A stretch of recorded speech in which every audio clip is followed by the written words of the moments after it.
The air itself in Marengo County, Alabama, 1852, was not merely hot. It was a wet, suffocating shroud woven from cotton dust and the perpetual slow rot of the Tombigbee River Delta. It pressed down upon the lung, making every breath feel like a deliberate, painful act of defiance against the oppressive climate. It was in this heavy, sickly sweet atmosphere, where the cicadas sounded like the rasping breath of the damned, that the impossible number first took hold of the local imagination and refused to release its grip: $10,000. A sum so staggering, so utterly obscene for the return of a single piece of property, that it transcended mere commerce and became instead a monument to abject, paralyzing terror. $10,000 offered by the decimated Holcomb dynasty, a dynasty whose crumbling grandeur was now reflected in the desperate sheen of sweat on their brow, for a fugitive who had done more than merely run. He had shattered the fundamental equation of the South. He had inverted the hierarchy of predator and prey, transforming the hunted into the unholy, vengeful hunter. And he had, with a calculated brutality that defied the very notion of human frailty, amassed a dreadful, irreversible tally that echoed through the swamp fog like a death knell. 19 hardened men, trackers, professional slave catchers, veterans of lesser campaigns and masters of their dark trade, swallowed whole by the shadows of the Black Belt, their lives sacrificed at the altar of this singular, untouchable figure. If you've made it this far, you're one of us. Subscribe, like, and tell me in the comments what state you live in. We want to build an American community of listeners. This was not a tally of accidental deaths, nor the result of amateur bungling. The deceased were men whose resumes boasted scars earned from the Mexican War, deserters from the northern frontier, and the merciless dregs of the Natchez Trace. They were the very mechanisms of institutional cruelty, trained to sniff out fear, to follow a scent across dried creek beds, and to return their quarry, broken and submissive, or simply return their ears as proof of termination. Yet for all their practiced cruelty and their professional disregard for human life, they had met something worse than indifference. They had met an opposition that functioned outside the known laws of survival, a specimen of resistance so fierce, so impossibly effective, that the simple act of pursuing him had become an instant, inescapable invitation to oblivion. The Holcomb estate was founded upon the principle of absolute, unbreakable control. Their wealth, the immense shimmering white columns of their manor house, the expansive field stretching like an endless green ocean, rested entirely on the predictability of subjugation. But this fugitive, known now only as the property, had introduced the element of the unpredictable, the chaos that threatened to unravel the entire fabric of their structured dominion. His flight had not been an escape. It had been a declaration of war, marked by the systematic elimination of every tracking party sent into the morass after him. The initial panic had quickly devolved into a deeper, more chilling form of dread. When the first 3 trackers vanished, Pinkerton rejects from Baltimore, known for their cold efficiency, the Holcomb patriarch, Governor Thaddeus Holcomb, had dismissed it as poor preparation. When the 4th party returned, or rather when parts of the 4th party returned, specifically the head of their lead hound, pinned to an oak with a rusty spike, the dismissal turned to gnawing unease. But it was the 18th and 19th casualties, 2 notorious Mississippi mercenaries named Jet and Crawley, men known for taking fugitives alive only long enough to extract information before ensuring their slow demise, whose fate cemented the terror. They were found together, not merely killed but surgically dismantled, positioned in a manner suggesting a macabre, ritualistic warning, a clear message etched in blood and bone that this fugitive was not running from the system. He was actively dismantling its enforcers. The $10,000 was not a reward for retrieval. It was, by this point, a frantic, screaming confession of failure, a desperate plea to any soul reckless enough to challenge the burgeoning legend. What kind of man could achieve such a feat? How could a man raised in bondage without formal training possess the tactical brilliance, the sheer physical prowess, and, perhaps most terrifyingly, the profound psychological indifference required to dispatch nearly 24 professional murderers without leaving a single identifiable trace of his method? The open loops were tightening like nooses around the collective psyche of the planter class. Whispers traveled faster than the swamp fever. Was he a runaway Seminole? Had he been trained by some rogue abolitionist faction in the north? Or the most chilling possibility, the one that kept the overseers awake in their fortified houses, gripping loaded rifles, was he simply something new? Something born of the earth and the suffering, a monstrous physical manifestation of the long-suppressed rage of generations. The development of the pursuit had become a study in escalating futility. Each attempt to corner the property had resulted in a pattern interrupt, a sudden, violent reversal that left the hunters bewildered and dead. They would follow a clear trail, expertly laid, only for the trail to disappear entirely into a sinkhole, or worse, to lead them directly into a preset trap. There was the infamous incident involving Silas Taggart, a man whose reputation preceded him from as far away as Texas. Taggart, arrogant and meticulous, boasted that he could track a whisper across sandstone. He took the $10,000 contract, convinced the bounty was his. 3 days later, Taggart's horse stumbled back to the Holcomb compound. Taggart was still in the saddle, but his eyes had been meticulously removed, and in the empty sockets the fugitive had placed 2 polished stones, smooth black obsidian marbles, staring blankly toward the main house. The message was clear: I see your intentions and I reject your sight. The psychological impact of such theatrical violence was profound. The Holcomb family, whose very name represented the iron fist of the establishment, had begun to hemorrhage money, not just from the bounty payouts, or rather the lack thereof, but from the paralysis that gripped their labor force. The fugitive's existence was proof that defiance was possible, and that resistance, when executed with impossible competence, could rewrite the rules. The terrain itself seemed to collude with the killer. The Alabama wilderness in 1852 was a brutal, unforgiving labyrinth of cypress knees, brackish water, and vines that hid the earth beneath a tangled, deceptive green carpet. It was a place where sound traveled strangely, where shadows stretched and warped truth, and where a man could drown standing up. This environment, hostile to all civilization, was the property's fortress, his hunting ground, and his execution chamber. He used the swamp's dense obscurity like a weapon, melting into the undergrowth, becoming a fluid, spectral threat. It was said among the remaining few willing to take the bounty, men whose greed overcame their good sense, that the killer moved without sound, that he smelled of marsh gas and something ancient, something akin to cold iron. They spoke of the impossible silence he commanded, how birds stopped singing the moment he was near, how the very insects fell quiet. This was the crux of the terror, the second searing hook that re-engaged the community's dread.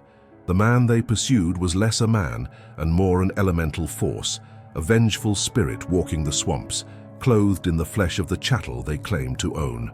19 souls, 19 failures, 19 bodies either never recovered or found mutilated beyond recognition. The cost was now exponentially higher than the monetary value of the fugitive himself. The cost was the integrity of the institution of slavery in that corner of Alabama. If this one man could not be brought to heel, what confidence could any planter have in the obedience of their own bondsmen? Governor Holcomb, a man whose features were carved in the hard lines of entitlement, was now a portrait of haggard desperation. He sat in his study, the oppressive darkness of the room matching the blackness that had consumed his ambition, staring at the ledger. The column detailing the expense of the bounty hunt was a running tally of ruin. He had sold tracts of land, mortgaged futures, and depleted reserves, all because of one man. And what was this man's name?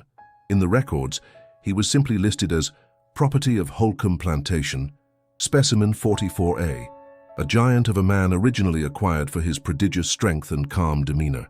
He was an anomaly from the start, quiet, reserved, but possessing a physical presence that dominated any space he occupied. But Holcomb's overseer, a brutal man named Creed, had sought to break the specimen completely, convinced that such power required utter submission. The climax of the initial tragedy occurred 6 months earlier, a moment that had irrevocably fractured the established order. The fugitive, driven past the point of endurance by Creed's relentless targeted torment, had snapped. It was not a chaotic frenzy, but a moment of crystalline, cold violence. Creed had brought the whip down one time too many, and the fugitive had simply reached out, caught the leather thong mid-air with impossible speed and pulled. Creed, caught off guard, was dragged toward the man. It wasn't the subsequent act, the single bone-shattering blow that ended Creed's life, that horrified the witnesses. It was the moment just before, the brief second when the fugitive looked down at the now dead overseer with an expression of complete, terrifying neutrality, before turning and vanishing into the pre-dawn mist, taking nothing but the heavy iron spike used to tether him during the night. That spike, the very instrument of his confinement, was the one found later pinning the dog's head to the oak, and the name whispered by the few survivors who claimed to have seen him fleetingly in the dark, the name the fugitive himself had allegedly uttered upon striking the fatal blow, the name that served as the grand revelation of the monster they hunted, was simply and impossibly Cain. Not the name of a slave, but the name of the first murderer, the eternal outcast, the man marked by God. The fugitive Cain was no longer merely a lost investment.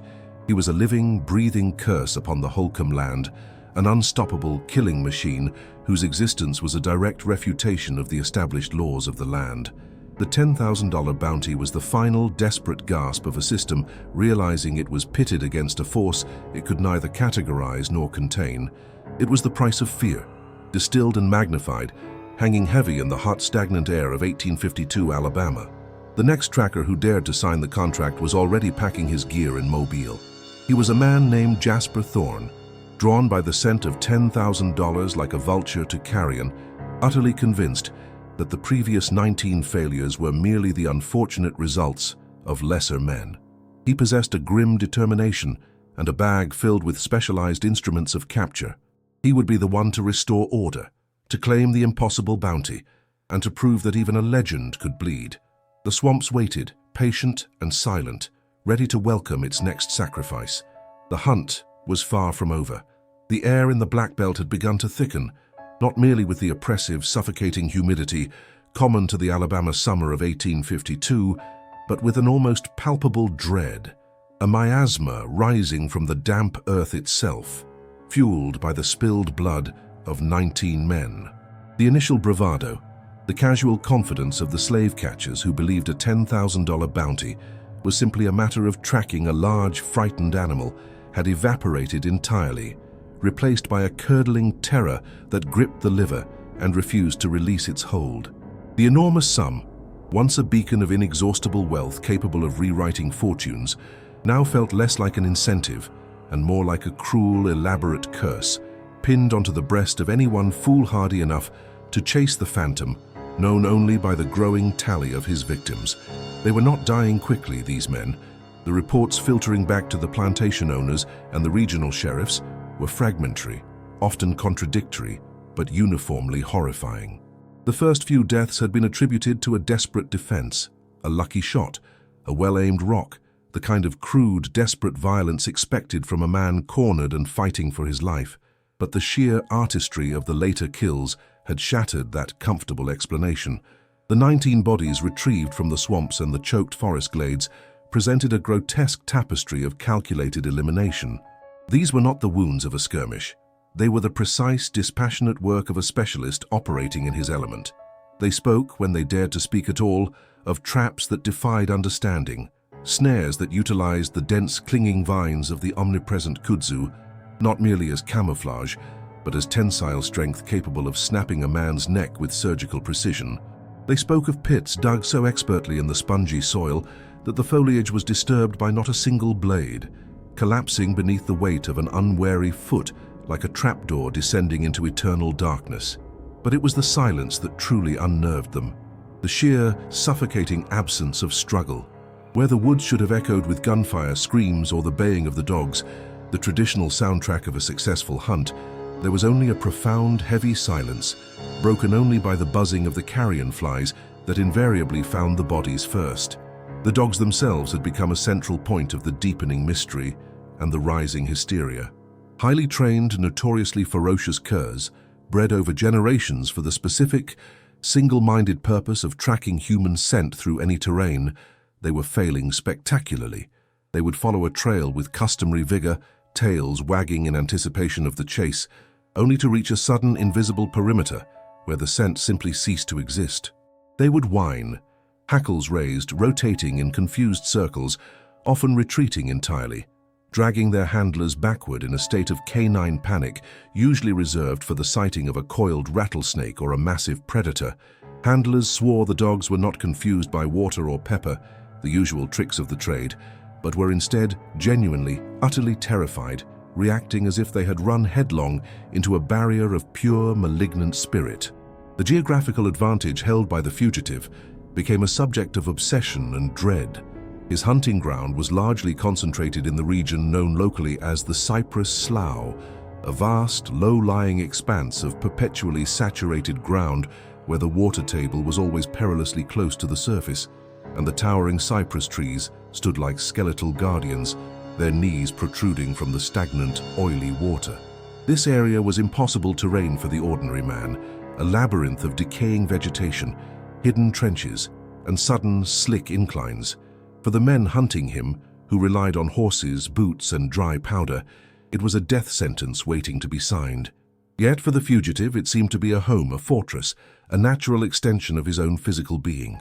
The hunters, now comprising desperate farmers, ruined professionals, and professional trackers imported from as far as the Carolinas, began to shift their methodology from pursuit to siege. They established perimeters, forming patrols of 6 to 10 armed men, traveling in slow, meticulous increments, attempting to drain the life out of the forest, step by agonizing step.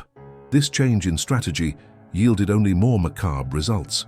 The 19th victim, a gruff, experienced tracker named Silas Cobb, who had bragged loudly in every tavern from Selma to Montgomery about the certainty of capturing the bounty, was found pinned to a massive oak tree, not by ropes or chains, but by his own hunting knives.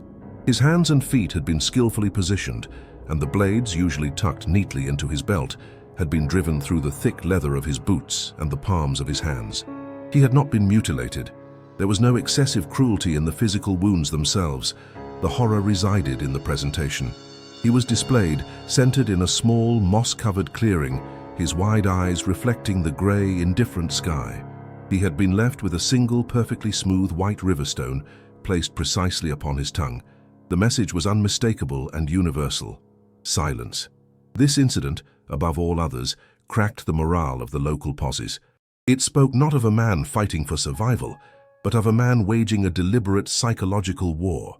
It suggested a terrifying patience, a capability to restrain a struggling victim and execute a highly ritualized act while remaining completely undetected. Who was this man who could overpower a professional tracker, utilize his own tools against him, and leave behind an ancient, almost ceremonial marker? The talk of an escaped slave quickly morphed into the fearful murmuring of something far older, far darker. Superstition, like the pervasive scent of decaying leaves, began to cling to every conversation. The Black Belt was steeped in oral history, the blending of African spiritual beliefs with the long, deep memory of the land's indigenous people. Whispers circulated that the fugitive was not merely a man, but a shadow walker, or perhaps possessed by an elemental spirit of the swamps, an ancient entity known to the enslaved population as the Taker of Iron, a spirit that rejected the chains and the tools of the white man's oppression. The riverstone found on Silas Cobb's tongue only fueled these theories, resonating with old stories of ancestral warnings and pacts made with the unforgiving earth. The bounty, which had climbed exponentially as the death count rose, initially $1,000, then $5,000, and now the unbelievable staggering sum of $10,000, posted by a consortium of terrified plantation owners, had ceased to function as currency. It had become a lethal lottery ticket. Men were now weighing the statistical probability of becoming the 20th casualty against the lure of generational wealth. For every man who decided the risk was worth the reward, 2 more fled the county, packing their meager belongings and swearing they would rather live in poverty than face the impossible ghost of the Cypress Slough. The pattern interrupts in the fugitive's behavior were perhaps the most confusing and debilitating element for the hunters. Just when they believed they understood his operating theater, a dense thicket, a concealed water crossing, he would strike miles away, targeting men who believed themselves safe, drinking in a small, isolated hunting cabin on the periphery of the known territory. One trio of patrollers was found drowned, not in deep water, but submerged in the shallow basin of a barely flowing creek, their faces pressed into the mud, showing no signs of external struggle beyond the frantic tearing of fingernails against the creek bed. It was a suffocating simplicity, a cruel demonstration that the fugitive could kill anywhere, using nothing but the very elements meant to sustain life. The psychological toll manifested in grotesque ways. Sleep became a luxury few could afford. Men detailed to guard duty would often fire wildly into the darkness at the shifting shadows of the moss or the sound of an owl's call, convinced they were under imminent attack. Supplies dwindled, not just from use, but from outright abandonment.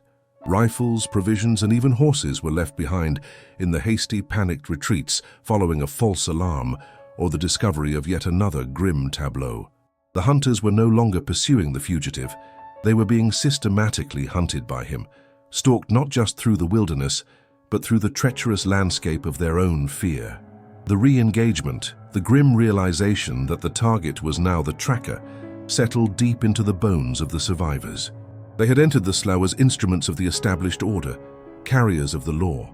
They were now reduced to trembling interlopers, trespassers in a domain they did not understand, ruled by an entity that understood them perfectly. The bounty was a joke, a blood tax paid not to the man who captured the fugitive, but to the forest itself, which consumed the lives offered up in the pursuit of gold. The few remaining organized efforts focused solely on containment. They ceased attempts to penetrate the deepest, darkest sections of the cypress slough, electing instead to fortify the boundaries, digging shallow defensive trenches and setting up rotating sentry posts, desperately hoping to starve the fugitive out. But even this strategy was undermined by the persistent, chilling certainty that he was watching them. On the third night of the containment strategy, the head of the local volunteer militia, Captain Elijah Vance, awoke in his tent to find his own heavy Bowie knife stuck deep into the wooden post directly beside his head. It was a clear, impossible warning. The camp was secured by guards, perimeter fires were burning, and yet the fugitive had slipped through the cordon, entered the central command tent, and left his signature, a message delivered with such terrifying intimacy that Vance packed his belongings before dawn and rode hard toward the north, abandoning the $10,000 bounty without a second thought, his only spoken explanation being a choked whisper about eyes that see in the mud. The community was now paralyzed. The plantations ran on fear and whispered prayers. The question was no longer if the fugitive would be caught, but when the 19th victim would claim the 20th and where the cycle of horror would finally terminate. The $10,000 price tag did not signify the value of the slave. It marked the escalating cost of white supremacy, attempting and failing spectacularly to enforce its will upon a man who had transcended both slavery and mortality itself, becoming something far more ancient and far more terrifying in the process. The weight of that impossible bounty was now dragging the entire county down into the suffocating depths of the Black Belt swamp, one fresh corpse at a time. The hunt was over, but the killing had just begun. The next phase of this nightmare must unravel the deep, hidden connection between the fugitive's origin and his impossible skill. We must excavate the source of the dread, the specific lineage of suffering that forged this perfect instrument of vengeance, and why precisely the wilderness of Alabama had become his willing accomplice. The tale demands to know who this man was before he became the $10,000 impossibility, and what unspeakable horror finally turned a desperate escape into a systematic, silent extermination. The air itself had become viscous, thick not only with the crushing humidity of the Alabama Black Belt, but with a palpable, invisible residue of fear and absolute, debilitating failure.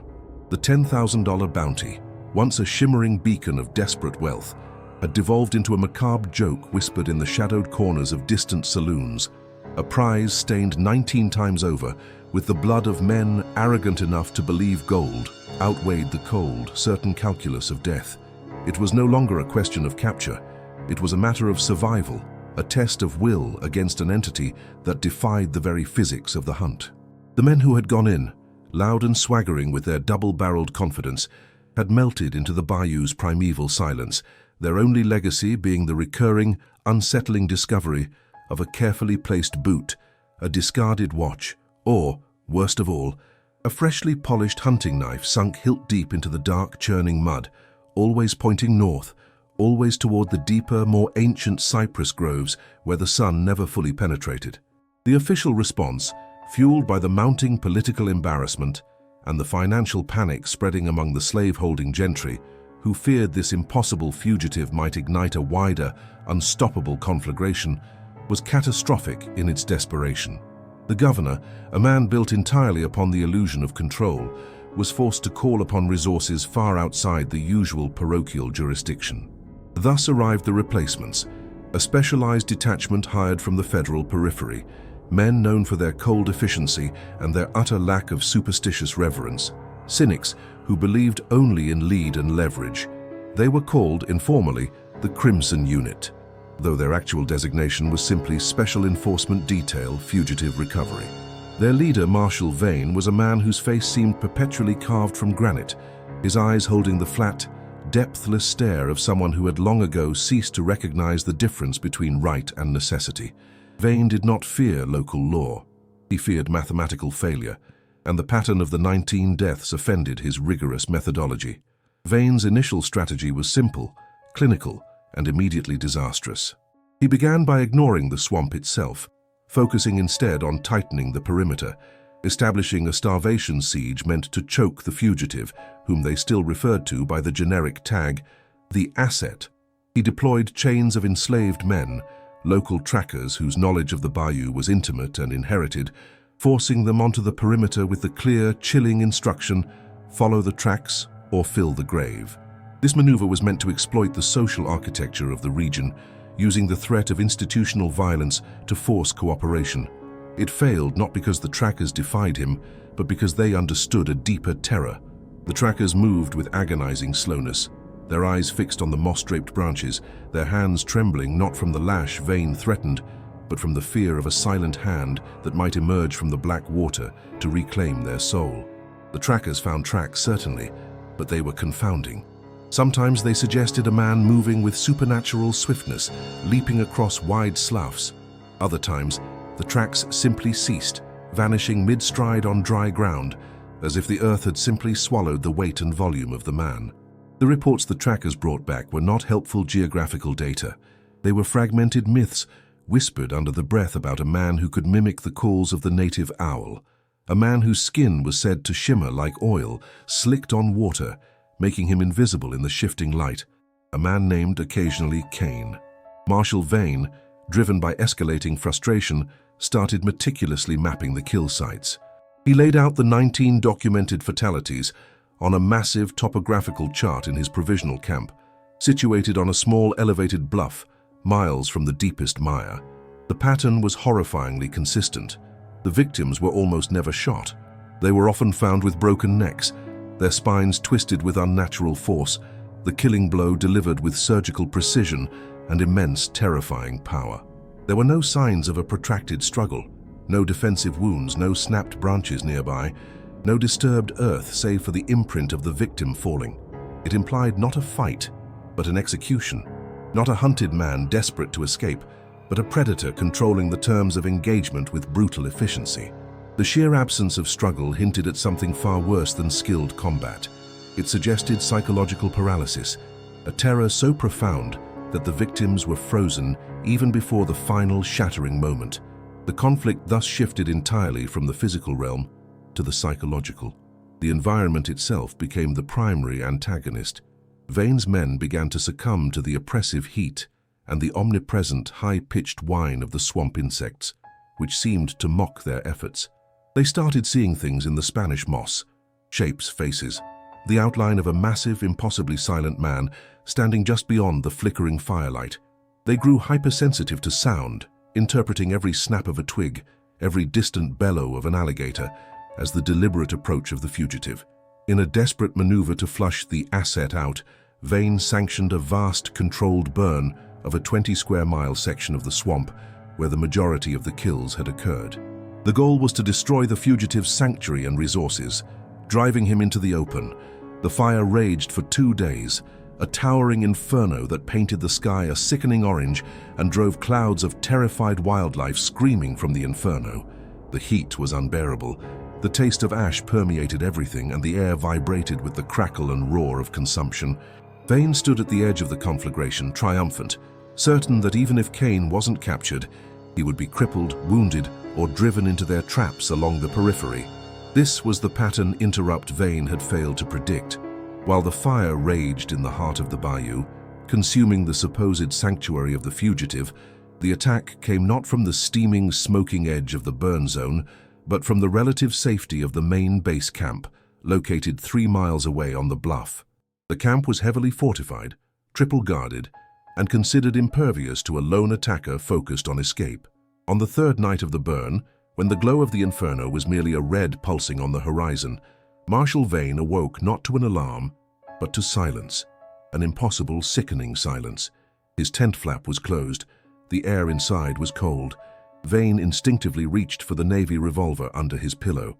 He smelled sulfur, or perhaps just the lingering scent of spent cordite from the day's training, but the scent was too sharp, too immediate. He lit the oil lamp, his hand steady, despite the sudden spike of adrenaline. The light sputtered to life, casting deep, dancing shadows across the canvas. His eyes fell immediately upon the evidence. On the small campaign desk where he kept his maps and logs lay the body of Private Elms, one of his most trusted guards. Elms was meticulously arranged.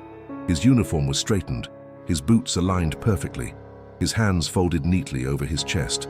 But the head was missing, not severed violently, but simply gone, vanished without leaving a single drop of blood on the surrounding papers or the wooden desk. Where the neck met the torso, there was only a smooth, cauterized-looking circle of raw flesh, and resting precisely where the head should have been, centered perfectly on the shoulders, was a small, perfectly carved piece of cypress wood. It was an intricately rendered miniature of a human skull, its teeth etched with frightening realism, stained dark with something that looked like berry juice or dried blood.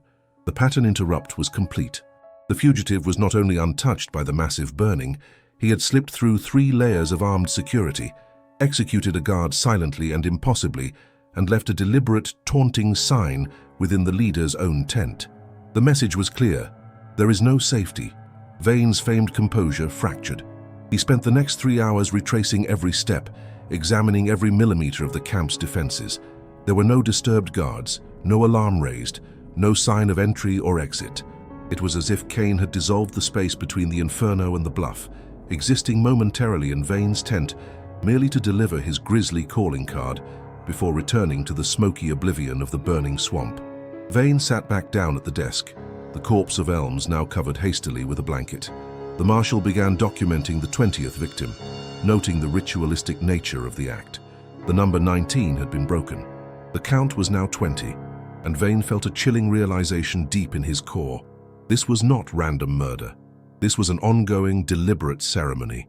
The fear that permeated the camp post-attack was infectious and debilitating. Men refused to patrol alone. They spoke in terrified whispers about the possibility that the fugitive was a shadow, a demonic entity summoned by the deep, ancient roots of the bayou. The cynics of the Crimson Unit were transforming into terrified believers. They began to notice the strange, impossible details of the previous kills they had dismissed as folklore. How had the previous hunters lost their weapons? Why were their bodies often found stripped of metal objects, their belt buckles, buttons, and even tooth fillings missing? Vane's internal monologue descended into obsessive rumination. He realized that the bounty, the chase, the entire siege was a theatrical setup. Kane was not running. He was establishing a stage. The victims were not casualties of a desperate struggle. They were deliberate sacrifices meant to sustain or empower the fugitive's escape, or perhaps his transformation. The missing metal, the silent kills, the precise arrangement of the bodies, it all spoke of a practice far older and more terrible than simple self-defense. It spoke of root magic, of rituals drawn from the deepest, most feared traditions brought across the Middle Passage and nurtured in the unforgiving isolation of the Black Belt. Driven to the edge of sanity by the unrelenting heat and the terror of omnipresent observation, Vane decided on one final, desperate measure. He would return to the deepest part of the swamp, the area they had just burned, believing that Kane would be there, weak, exposed, tending to whatever remnant of his power remained. He took only 2 men, the only 2 who had not completely broken down, and they moved into the burnt-out territory. The landscape was desolate. choked with steaming ash and smoldering logs. The water was hot and acidic. The stench was overwhelming. Burnt vegetation mixed with the coppery tang of recent death.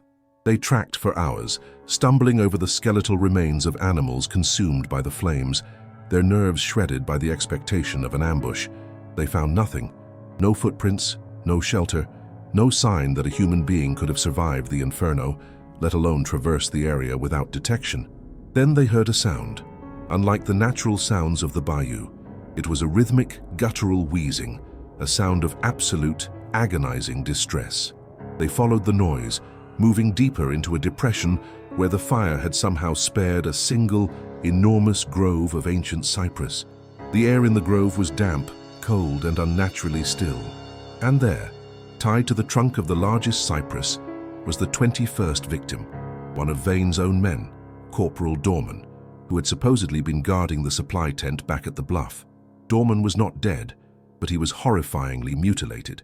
His face was a mask of terror, his eyes wide and unblinking, fixed on something far beyond the trees.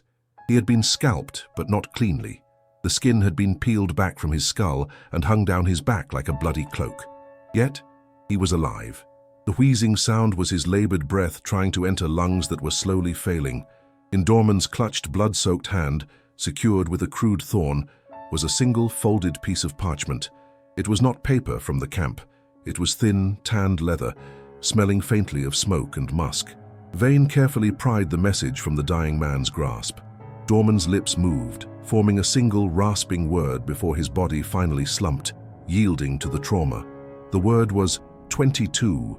Vane unfolded the leather in the dim, oppressive light of the grove.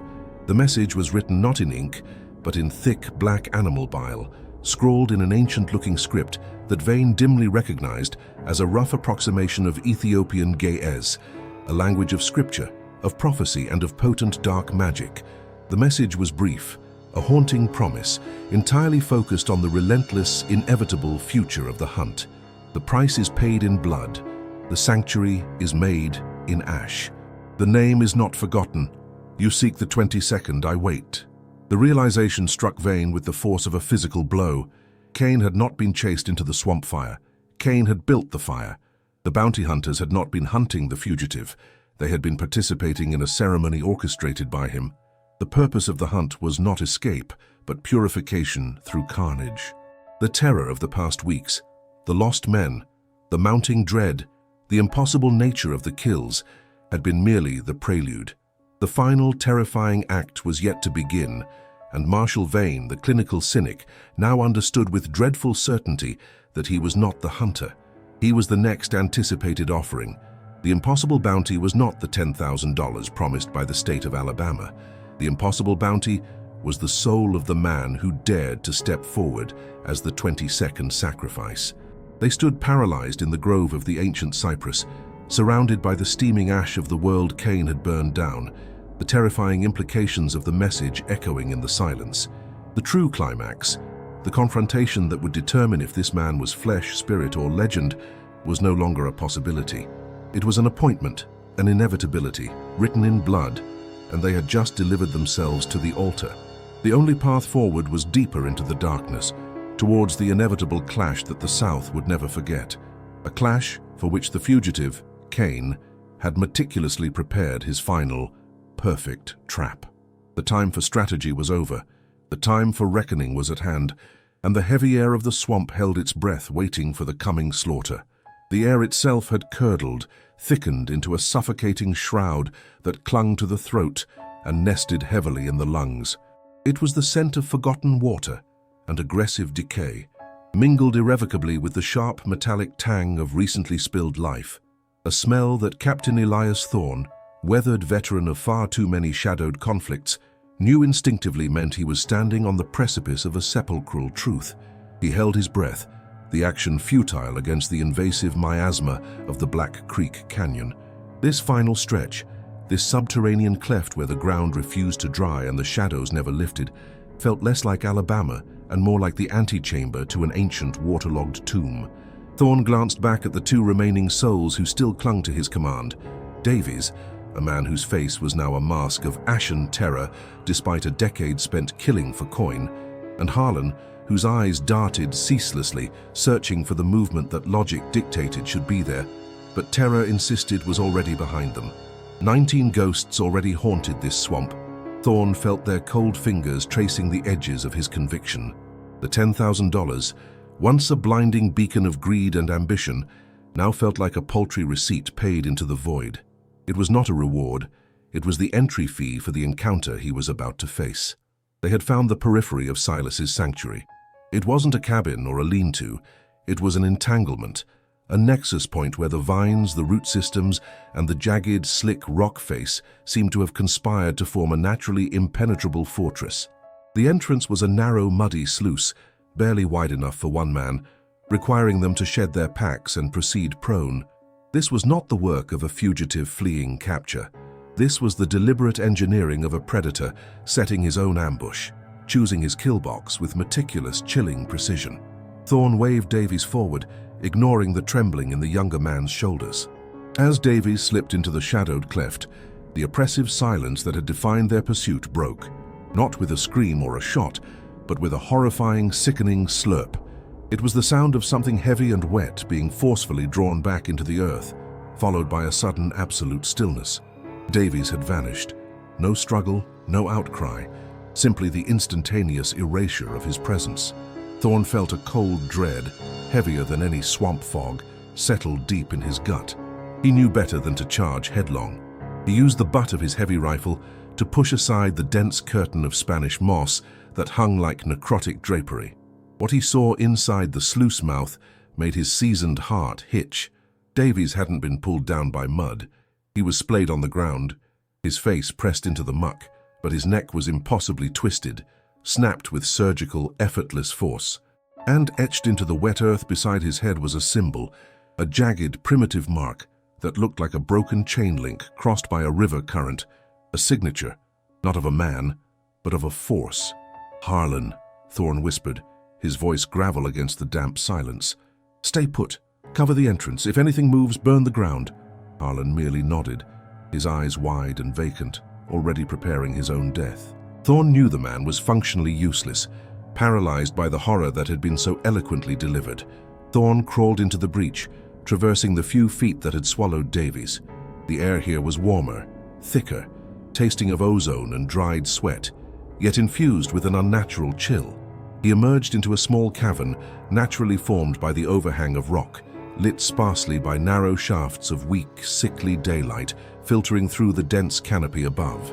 It was here that the true depth of Silas's operation, the macabre ingenuity that had claimed the lives of 19 men, became devastatingly clear. The cavern floor was littered, not with scattered detritus, but with carefully curated elements of warning and defense. There were tripwires made of almost invisible horsehair, sharpened bone chimes designed to signal the slightest intrusion, and, most horrifyingly, desiccated relics of the previous victims. A leather boot, still laced, sat upright on a shelf of rock. A tarnished brass badge lay positioned centrally on a moss-covered boulder. These were not discarded items, they were trophies displayed in a museum of merciless vengeance. Thorne, moving with the preternatural caution that had kept him alive across 2 continents, finally spotted the source of the persistent, high-frequency clicking he had noticed since entering the canyon. Perched on a high ledge obscured by the shadow was a mechanism constructed entirely of swamp materials, reeds, resin, and tightly wound animal sinew, attached to a small, trapped rodent. The device was an intricate alarm system, transmitting their movements, their breaths, their very heartbeats into the dense, silent network of the swamp. Silas wasn't relying on eyesight. He was relying on a sophisticated, indigenous understanding of vibration and acoustic camouflage. He knew they were there before they even stepped onto the moss. And then Thorne saw him. Silas was not hiding in the shadows. He was the shadow. He stood maybe 20 feet away, partially merged with the trunk of a massive, impossibly old cypress tree that jutted up through the center of the cave roof. He wore nothing but tattered cloth that looked like it had been shredded by roots, his skin a deep, rich mahogany hue covered in a mottled pattern of mud, soot, and perhaps dried blood, a perfect, terrifying camouflage. He was not a beast of overwhelming bulk, which Thorne had half expected. He was lean, wire-taut, and moved with a fluidity that defied physics. His eyes, and this was the detail that shattered Thorn's belief in rational reality, were the only truly bright things in the cave. They were not simply focused. They radiated a cold, intense blue light, reflecting the tiny slivers of sunlight with the ferocity of a cat in the dark. These were the eyes of a creature that no longer belonged to the world of men and chattel, but to the deep, primordial forces of the earth.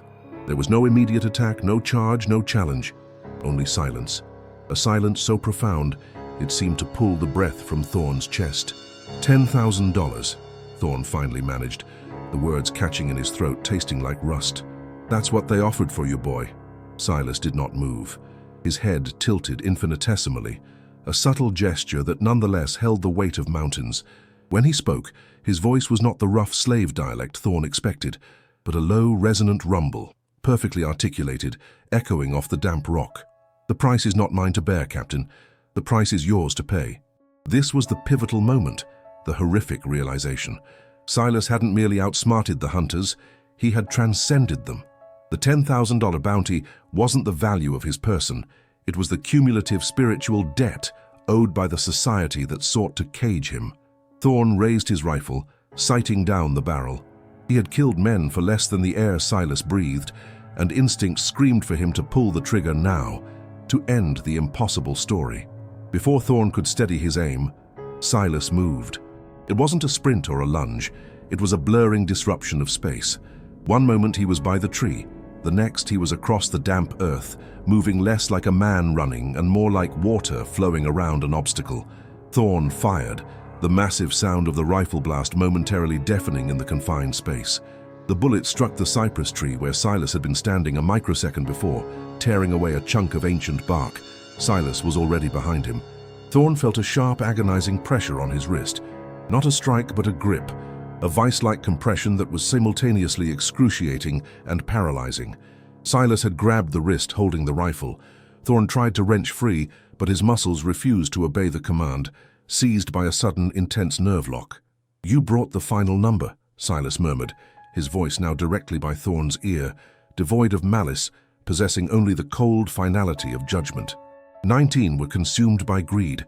You are the 20th, the cycle is complete. The term cycle echoed the ominous feeling of ritual that had plagued the investigation.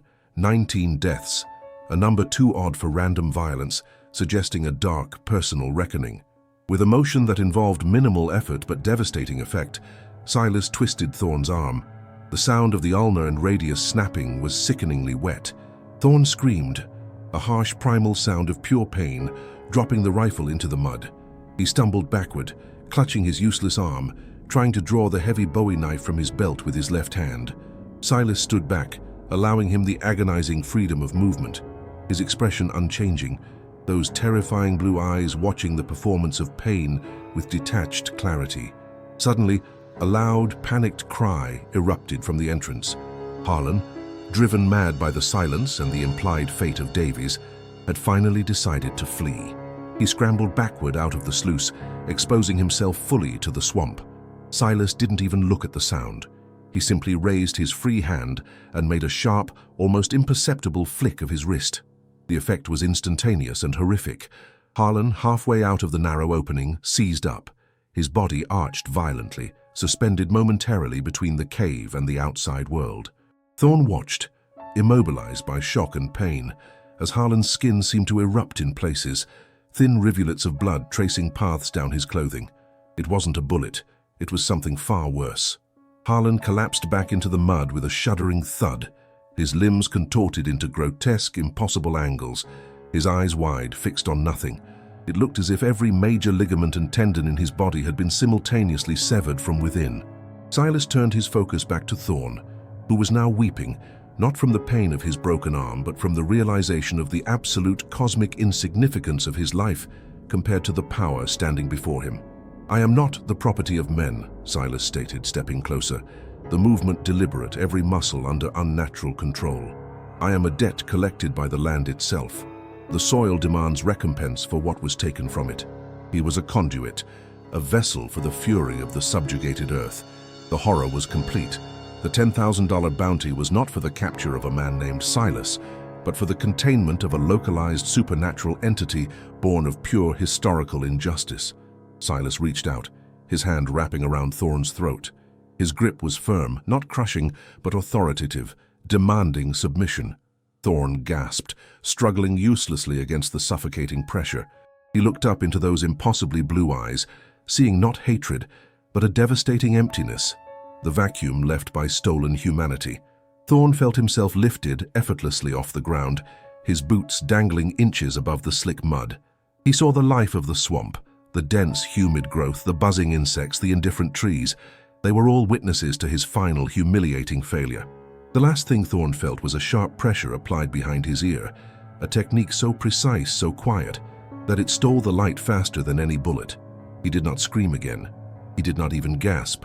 Captain Elias Thorn, the man who prided himself on surviving the unsurvivable, went limp, his body sinking slightly into the primordial ooze of the earth he had sought to conquer for gold. The count was 20. The cycle was closed. Days later, a small search party, cautious and terrified, finally ventured into the fringes of the Black Creek Canyon, drawn by the unsettling cessation of the manhunt. They found the bodies of Davies and Harlan near the mouth of the sluice, horribly mutilated, their uniforms torn and bloodied. They found Thorn's body deeper inside, submerged waist-deep in a pool of dark water, his features frozen in a rictus of unimaginable terror. His pockets, significantly, were empty of gold, though the valuable watch was still intact. It was a message. The motive for the killings was not robbery, but eradication. The searchers dared not venture further into the intricate cave system, driven back by the oppressive, suffocating silence and the deep, unsettling feeling of being watched by things older than memory. They recovered the corpses and fled, reporting back that the expedition had failed, the final 3 hunters having fallen victim to the treacherous environment. The $10,000 bounty was never rescinded. It remained, a glaring, calcified monument on the books of the Alabama State Governor's Office, the largest reward ever posted for a single fugitive in the state's history. But after the disappearance of Captain Thorn, the price transformed entirely. It ceased being an incentive. It became a curse. No man, no matter how desperate for fortune, dared pursue it. The legend of Silas had achieved its final form. He was the impossible bounty, the spectral guardian of the swamp, the 20-time killer who was no longer a runaway slave but an elemental force. Silas, the man, disappeared entirely. He was never seen again in the human world. He vanished into the dense architecture of the Black Creek wilderness, becoming indistinguishable from the shadows, the root systems, and the suffocating miasma of the Deep South. The price on his head did not represent his value to his owner. It represented the deadly cost of attempting to violate the spiritual sovereignty of a soul driven to the farthest reaches of freedom. The field still needed tending, the cotton still needed picking, but the deep, dark heart of Alabama held a secret, a lingering terror whispered only by the enslaved under the cover of night, that the earth itself was awake, and sometimes the price of liberty was paid in the blood of the overseers and the ambitious men who hunted them. And that price, settled 20 times over, was far more terrible than any gold coin could ever represent. The tale of Silas the fugitive, the legend, served as the ultimate chilling affirmation. Some chains simply cannot be forged strong enough to hold absolute freedom. Consider the echoes of that final, resonant voice in the gloom. Was it the voice of a man broken by oppression, or the ancient, cold voice of retribution demanding its final due? The truth remains buried deep in the mud of the Black Creek Canyon, guarded by the eternal silence and the shadow of the impossible bounty. We invite you to delve deeper into the nature of true terror and the cost of human obsession. If this chilling account of Silas and his impossible vengeance has gripped your imagination, share this narrative with others who understand that sometimes the most profound horror is found not in ghosts but in the justified fury of the oppressed.